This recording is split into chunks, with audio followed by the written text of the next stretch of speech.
101 FM, first with news and talk in Decatur. I'm Tara Nickerson. You're listening to the Daily Wrap. Thanks for joining us on the program. Well, we're adding a new feature to our Fridays on the Daily Wrap. This is going to be Fridays with Geno. I'm very excited to have Geno in the studio. He works with WAND TV, and you may have seen him doing his movie news segment called The Real Opinion that airs on Tuesday and Friday mornings on WAND. Geno, thanks for joining me in the studio. Thanks for having me.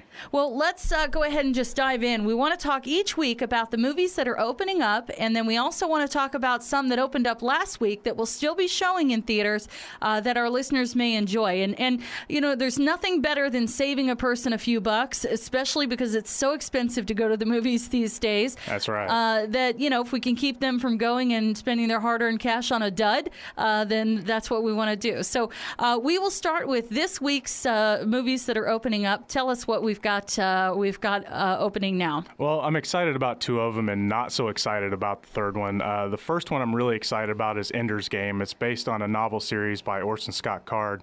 Has Harrison Ford, Ben Kingsley. It's big sci-fi epic. I don't know if they're just doing one film or if they're going to do the other series. A friend of mine at work has read the books. He's really excited about it. Of course, as fans of books, they're hoping that it's going to, you know, be faithful to those books. I'm a big sci-fi guy, so I'm really excited about this one. So when you know that a movie is opening up is based on a book, do you tend to try to read the book before you go see the movie, or do you prefer to see the movie first?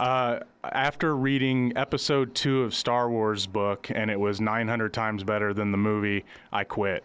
I couldn't do it anymore, and I rarely even read the books anymore as it is. Because it ruins it for you at the theater, doesn't it? Right. Well, when they can make Jar Jar Binks interesting in a book, and he's, of course, horrible in the movies, it's too different. Yeah, it is. And so let's talk about the other one you're excited about. It's called Last Vegas. It's kind of it kind of looks like a Hangover meets Grumpy Old Men. It has Robert De Niro, Michael Douglas, Morgan Freeman, and Kevin Kline.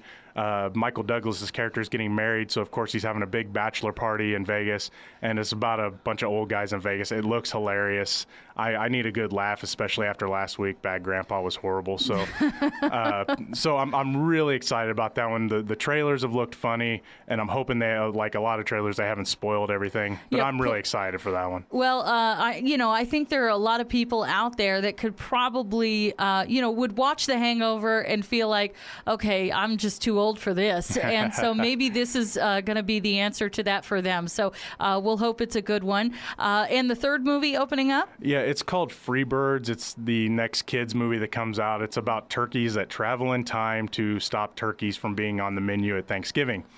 And the trailers, it just looks very formulaic. It just doesn't look interesting to me. It's got Woody Harrelson in it, which I love him, but it just doesn't look that funny to me. It also has Owen Wilson, who apparently has to do buddy film cartoons with everybody now. And I'm hoping I'm wrong. I'm always hoping I'm wrong about movies I think aren't going to be any good. But, you know, being that we had Monsters University this year, which is probably the best animated film this year, it's going to be hard to top something like that. Yeah, absolutely. I can't wait to see all the little minions coming to my house for Halloween. I'm hoping to get to see some of those. But yeah, we have had some great kids animated films in recent years. So, you know, the bar is set pretty high, I think. Oh, most definitely. I mean, there has been a lot of duds in kids movies this year, and I know I'm an adult, and I try to go into these movies thinking like a kid, but I went into Monsters and I felt like a kid. That's how kids movies should make adults feel. It should make you feel like a kid, and kids should be able to enjoy them. Well, and let's remember, the parents are the ones that are paying for the tickets. They ought to be entertained. They're paying a lot of money to take their family to that movie. Very much so. Yeah. Okay, well, let's now talk about some of the movies that opened up last week, and a lot of our listeners probably haven't gone to see them yet and don't know if they want to put down the money. Tell us what last week opened up and is definitely worth seeing. Well, nothing that opened up last week is worth seeing. Even though Bad Grandpa was the #1 movie in America, this is one of those movies where the trailer ruined everything. It gave you pretty much all the best jokes. I think I laughed maybe 3 times. I like Johnny Knoxville's other show, and I don't know if I can say that on the air, but we know what it is. I like his other show, and I actually like the movies that they came out with. But this one, it was just one of the skits, and it felt like the SNL skits that they turned into movies. Wayne's World worked, but things like, Stewart Saves His Family and Superstar and things like that just seemed kind of just to drag out these characters too much, and it did not work for me. And if you've seen the trailer to Bad Grandpa, you've pretty much seen the end of the movie, which I really hate that. Yeah. All right, so not worth spending our money there. Was there anything else that opened last week? Yeah, The Counselor came out. It's Ridley Scott's new film. You have a great cast. You had Brad Pitt. You had Michael Fassbender, who's going to be probably one of the best actors. He's going to be one of those actors that's acting whenever he gets in his older years, and he's still going to be as good, if not better, than he is now. You had this great cast, and it was so boring. It was such a simple story, such a simple plot, but they made it overly complicated. Too many characters. They tried to make every character important. The minor, the major characters, every character they tried to make important, and you didn't know who to focus on, and they just overcomplicated things, and it just wasn't that good. Fassbender was still good. To me, he's always good. But everybody else, Brad Pitt was okay, Javier Bardem was okay, but the rest of the cast, they just bored me to tears. And so probably not worth the money. Wait till it comes out on DVD and get it from Netflix maybe. Definitely wait for Netflix. I wouldn't even spend the money to rent it. All right, well, let's go ahead and talk about maybe some of the news topics or other things that are happening in terms of movies that people might want to know. Well, we've had a couple exciting trailers come out the last couple weeks. The first one was the Captain America Winter Soldier trailer. I've been waiting to see footage from that movie for a long time. Whenever I found it, I'm a big comics guy too, and the Winter Soldier is one of my favorite characters in the Captain America comics. And when I found out he was going to be the villain of the new Cap movie, I got excited, and we finally got to see the footage of him, see footage of other characters like the Falcon, which was really cool to see how they were going to do a guy that dresses up kind of like a bird in this kind of setting, and we get to see that they're going to use a lot of the fear element that they were using in the comics for the Civil War storyline, which those that read the comics would understand that. They're not going to take that story. That's another story, but they're taking elements for that where it's, the government is using fear to keep people in line, and is that right, or does that take away our freedom? So I was excited to see that.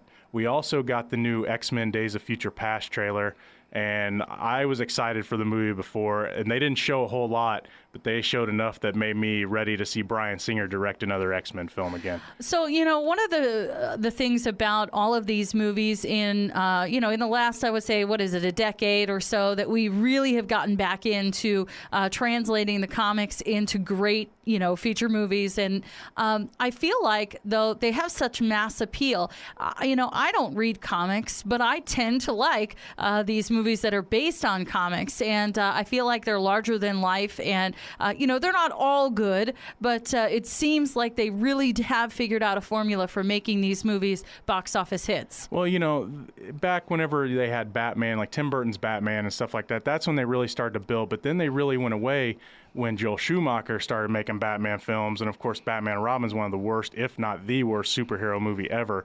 And then when Blade came out, that started to bring back, doing comic book movies right. And then it really took Marvel making Iron Man whenever they decided, you had X-Men and stuff that really worked, but they weren't real comic book. They made jokes about like the outfits and comics and stuff like that.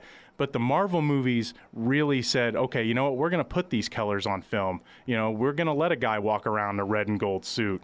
And it really worked. No one ever thought that it was going to work, and it did. And I'm glad it did, because Marvel really brought comics back. Now I think they're kind of making too many, and everybody does love a hero story. They like to see the hero stand up to the villain, and really, people just love that sort of thing, and I'm a big fan of that as well. And I'm glad they're finally, mostly getting it right. Do you think that these filmmakers will ever start getting, and even the actors in these films will start getting the kind of critical acclaim and say, Oscar, notice that they deserve? Because, it is a whole nother genre of film that's not typically well recognized, especially when it comes to the acting categories and whatnot in the Oscars. Do you think that'll ever happen? Well, it's happened once, but I'm afraid it happened because Heath Ledger died. And I think he had an Oscar caliber performance as the Joker, and I really thought he had a chance to win, even though if he, before he passed away. Do I think they finally will? Eventually, I do. It's just like the same as the motion capture argument. A lot of movies, they don't feel, especially the Oscar Academy doesn't feel, these things deserve. They're not the type of movie they're looking for. And like I said, I think the only reason, Heath Ledger got it was because he passed away. And that's right. Unfortunate, even though that was an incredible performance. I always thought, Robert Downey Jr.'s performance as Iron Man has been brilliant, especially in the first one. Mm-hmm. And, because nobody has embodied that character like he has. I actually do an awards called the Opies, the Real Opinion Awards, and in my first year doing it, I gave Michael Fassbender the Best Actor award for his role as Magneto because he played it perfectly. Yeah. And of course, they're never going to consider that role for him. He's got to be in a movie like he is in this year, 12 Years a Slave, for them to even get noticed. Eventually, they're going to come around, same as the motion capture argument, that's a performance as well. They got to consider every movie, not just the ones they want to. Yeah, absolutely. Well, hey, anything else noteworthy that you want to mention for our listeners, or is there a website that you tend to go to for your trailers or for movie news and things that are happening that we should direct our listeners to if they're real movie buffs? Well, I try to post a lot of trailers on my Facebook page. Just search The Real Geno on Facebook. I search a lot of the websites. I go to IGN. I like them a lot. Ain't It Cool News is really good. One note of news that I'm excited about, they've announced that they're going to make a sequel to Olympus Has Fallen, which that has been one of my most favorite fun movies this year. It's one of those movies that I didn't think was going to be any good, and I was blown away how much fun I had watching it. And it's going to be called London Has Fallen, so they're making it bigger. So I'm excited about that. If you want... on the WAND website, I have my movie blog. I post all my reviews there. Also on my Facebook page, right after I've seen a movie, I call it the real first impression. I kind of say, well, this is my first impression of the movie I just saw, and sometimes that changes, sometimes it stays the same, because it takes a while to record and it takes a while to write my reviews. So I try to give people a quick fix on how I felt about a movie, and maybe it'll help them make a decision, because I like to save people money. Fantastic. Well, I really appreciate you coming in. This is, of course, the inaugural edition of Fridays with Geno. I'm looking forward to having you in each week where we can talk movie news and let our listeners know what's worth their buck at the box office this weekend. Thanks for being here. Thank you very much. I'm Tara Nickerson. You're listening to the Daily Wrap on Talk 101 FM.